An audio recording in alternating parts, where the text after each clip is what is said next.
Blue Crabs lead. The 1-1 offering. Now that's fouled back to the netting. Count 1 ball and 2 strikes. On the 5-hitter, Trayvon Robinson, the Blue Crabs scored 3 runs in the second inning. Or in the bottom of the first inning. Here we are on the top of the second. The 1-2, swing and a miss. Lambson gets Trayvon Robinson, chases division. 0-1 offering. It's a called strike, and the count 0-2.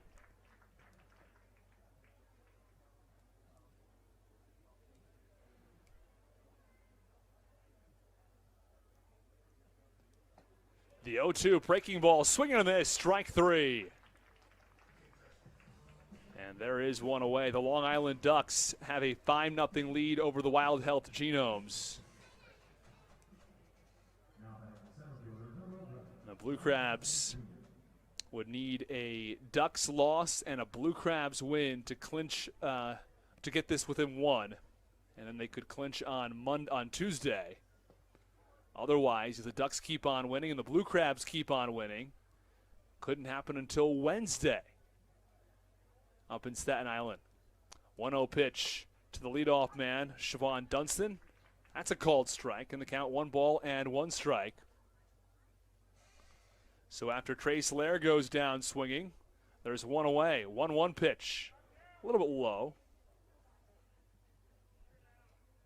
Count 2 balls and 1 strike. 2-1, shot foul, first base side. Count 2 balls and 2 strikes.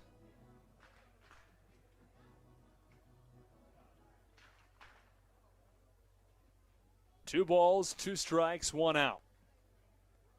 The pitch from Lambson, check swing. And now the count goes full at 3 balls and 2 strikes.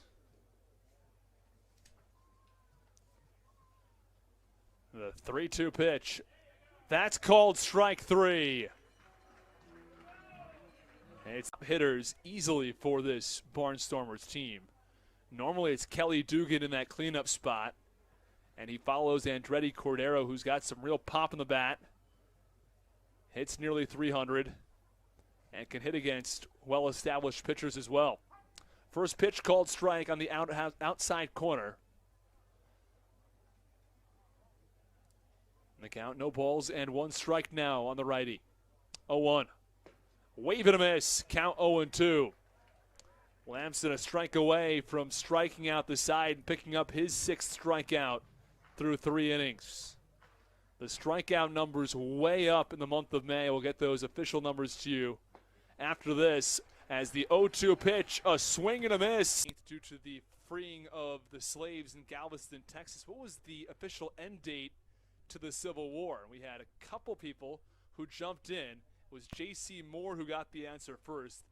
April 9th, 1865. And 5 days later, it was Abraham Lincoln, the heroic president, who was assassinated, as the 0-2 pitch was chopped foul, third base side, and the count 1-2.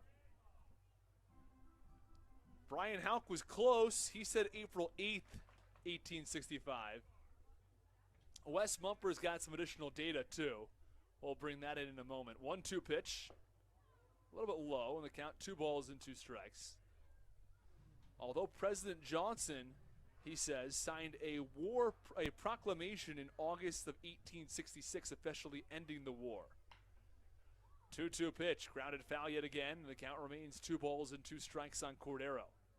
So it ended in 1865 on April 9th. The war proclamation signed in 1866, and all of the slaves were freed on June 19th of 1865. Took a couple of months before the news was spread down to Galveston, Texas. 2-2 pitch, line drive foul. And the count remains 2 balls and 2 strikes.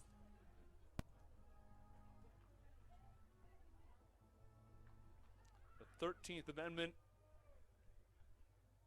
was passed by Congress on January 31st of 1865. That That was the amendment that abolished slavery in the U.S. and ratified on December 6th.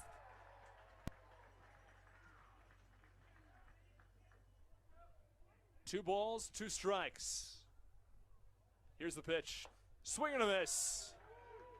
Cordero goes down swinging, and he jumps twice on home plate. He's not happy as he swings and misses at a high fastball. And there's one away. It was the 7th strikeout from Lambson this evening. Lambson's thrown 83 pitches through 5 1/3. Doesn't look like he's going to go the entire distance. But I could see him going 7, maybe even into the 8th with the pitch counts he's had recently. First pitch is away to Ladarius Clark. The count 1 ball and no strikes here in the 6th. This one, swinging a high fly ball, left center field, rather deep. It sends Sundberg back to the warning track at the wall, and he makes the catch. And there are 2 away. Long fly out from Ladarius Clark, who got a good piece of hitting on that ball. But 2 away. Blue Crabs looking for their 8th straight win. We're also going to discuss the playoffs right now. We'll get into the win streak directly thereafter. So in the Atlantic League, there are 2 divisions, the North Division and the South Division. The season is split up into 2 66-game halves. So in the first half, well, it's the winner of the division in the first half in both the North and the South, and then the winner of the division in the second half. As the pitch, check swing, you go down to first, and Bill Worthington said that he held up in the count 1 ball and no strikes on Trayvon Robinson, who bats from the right side.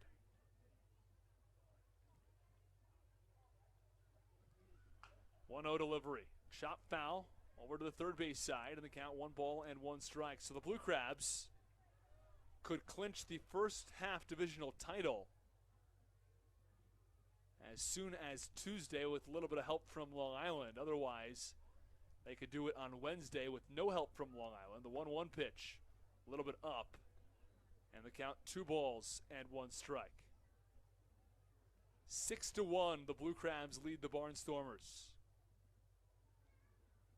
And by clinching the North Division in the first half, they would also clinch a playoff spot. 2-1 pitch, called strike on the inner half, and the count 2 balls and 2 strikes. 2 balls, 2 strikes, 2 outs. Top of the 6th inning. 6-1, the Blue Crabs advantage. 2-2 pitch. Low in the dirt, nicely blocked by the catcher, Joe DeLuca.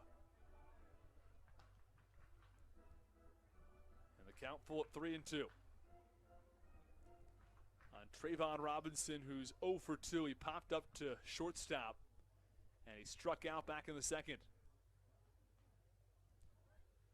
For Mitch Lambson, this will be his 91st pitch of the evening. Here's the 3-2. Pop up in foul territory.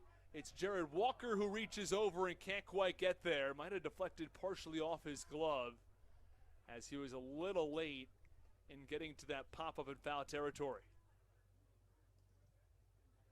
So far, Lambson has gone 5 2/3.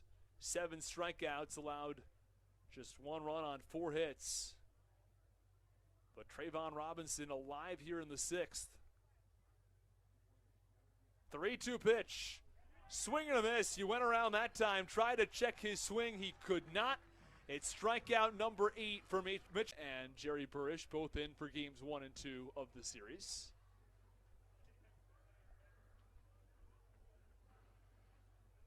It's Bill. Bill the Skill. Bill the Skill Worthington. Right.